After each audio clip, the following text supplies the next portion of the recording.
వాంఛతో బలి చక్రవర్తి దగ్గర చేరి భిక్షమెత్తితి వేళ బిడియపడక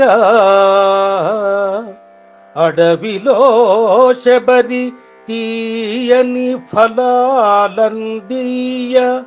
చేతులొగ్గితి వేళ సిగ్గుపడక వేడ్కతో వేవేగ విదురునింటికి నేగి విందుగొంటివదేమి వెలితి పడక అటుకులల్పము కుచేలుడు గడించుకుతేగ బుక్క సాగితి వేళ లెక్కగొనక భక్తులకు నీవు బెట్టుట భావ్యమౌను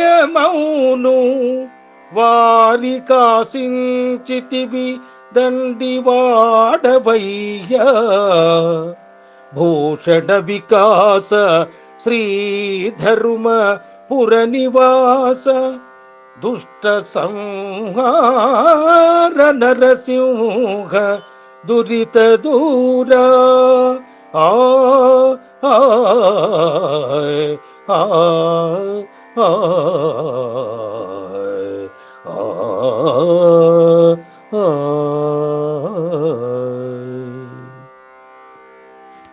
భావం: ఓ నరసింహ, ఎంతో కోరికతో బలిచక్రవర్తి దగ్గరికి చేరి ఎలాంటి సిగ్గుబిడియాలు లేకుండా ఎలా భిక్షమెత్తావు? అడవిలో శబరి తీయని ఫలాలు ఇస్తుంటే సిగ్గు లేకుండా చేతులు ఎలా చాచావు? విదురుని ఇంటికి వెళ్ళి మొహమాటం లేకుండా విందును స్వీకరించావు ఎందుకు?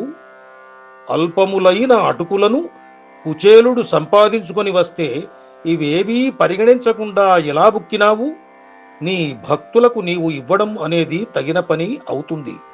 వారి నుండే నీవు ఆశించావు, చాలా గొప్పవాడివే అంటూ వ్యంగ్యంగా నిందించినట్టు కనబడే స్తుతి రూపములో విష్ణు చరితలను ప్రస్తుతించాడు శేషప్ప. నిందాస్తుతిలో కొనసాగిన అందమైన భావనల అక్షర రూపం ఈ పద్యం.